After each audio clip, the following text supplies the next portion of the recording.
పెళ్ళైనా పండగైనా వేడుక ఏదైనా పట్టుచీరల ప్రత్యేక వేదిక వారాహి సిల్క్స్. అక్క వైశాఖ బహుళపక్ష ఏకాదశి వచ్చేస్తోంది. మే 13వ తారీఖు అపర ఏకాదశి.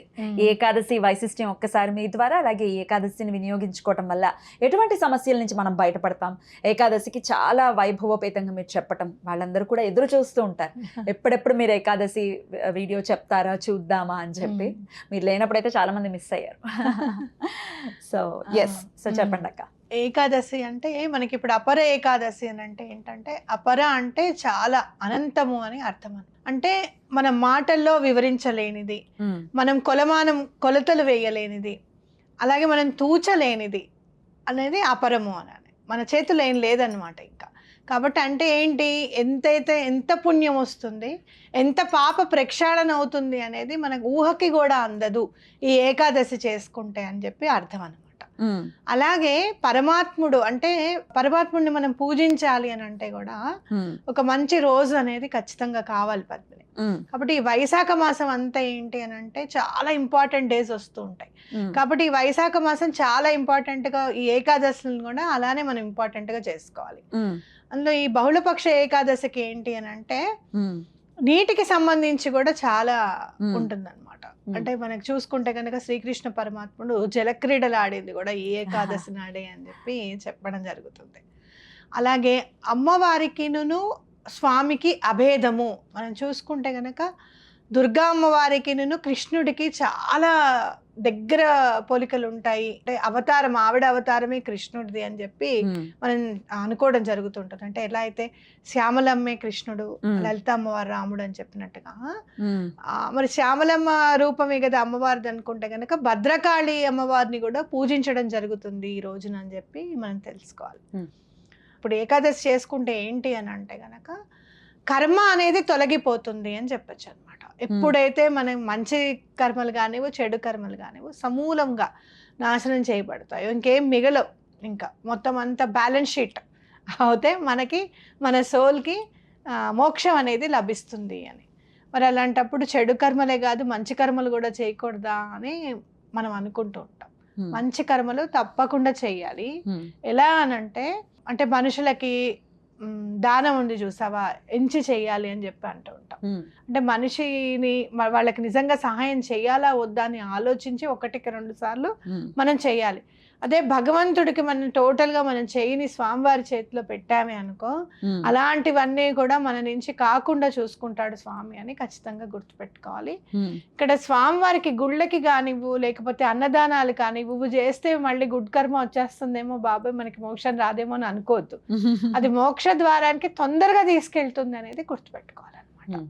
ఏదైతే స్వార్థం లేని అది సహాయం చేస్తామో ఆ పుణ్యం అనేది మోక్షం దాంట్లోనే పడుతుంది, కానీ సైకిల్స్ బర్త్ లో పడదు అనేది నా అనాలిసిస్ నాకు నేర్పించింది.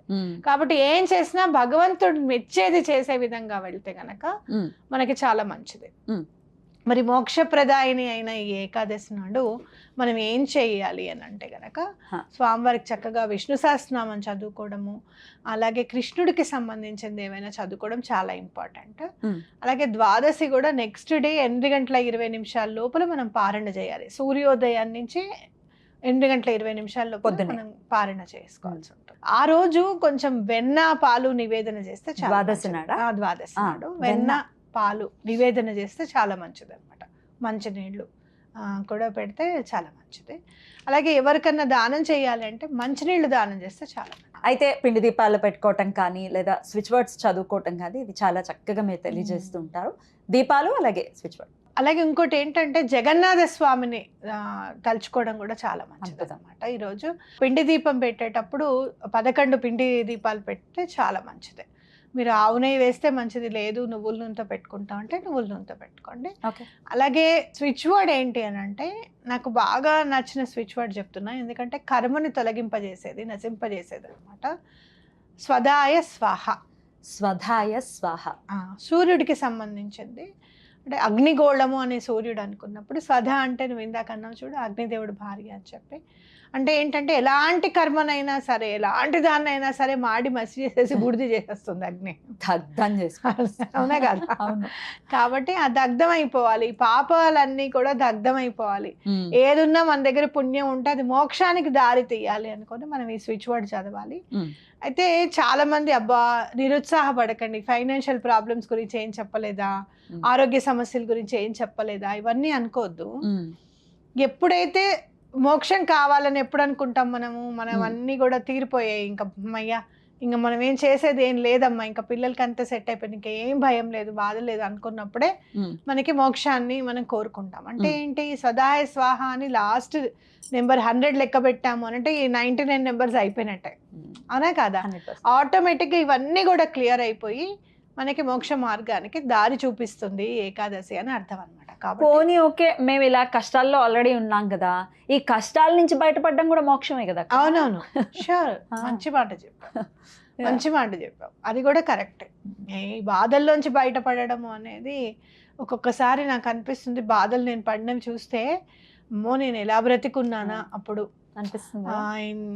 అసలు మనం ఎట్లా సర్వైవ్ అయ్యాము ఆ రోజు, 2 పూట్ల నేను అన్నం తిన్నానా మనస్ఫూర్తిగా, అసలు ఎక్కడ ఏం తిన్నాను ఏం చేసిన ఏమీ గుర్తుండదు పద్మిని, జస్ట్ తిరిగింది మాత్రం గుర్తుంటుంది, అక్కడికి వెళ్ళాము ఇక్కడికి వెళ్ళాము అని ఉంటుంది, కానీ అసలు ఏం తిన్నాము అనేది మాత్రం గుర్తుండదు అప్పుడు అస్సలు. ఇంకా ఎప్పుడన్నా పిల్లలవి బర్త్డే ఫొటోస్ అవి చూస్తే అంత కష్టంలో కూడా భగవంతుడు పిల్లలకి కాస్త ఏదైనా కొని పెట్టేంత ఉంచాడు అమ్మయ్య అని అనిపిస్తుంది. కాబట్టి కష్టాల్లోంచి బయటపడడం కూడా మోక్షమే. తప్పకుండా ఆ కష్టం తొలగిపోవాలని కూడా స్వదాహే స్వాహ అని చదవండి, ఎటువంటి పరిస్థితుల్లోనూ మీకు మంచి జరుగుతుంది. అద్భుతం అక్క, అద్భుతం, చాలా చక్కగా తెలియజేశారు. ఖచ్చితంగా ఏకాదశులను ఎవ్వరూ కూడా వదులుకోకుండా అసలు చేస్తూ ఉంటే దాని ఇంపాక్ట్ ని మెల్లగా చూడొచ్చు. అవునవును, తప్పకుండా. అద్భుతంగా మాకు తెలియజేశారక్క, కృతజ్ఞతలు. నమస్కారం. నమస్తే.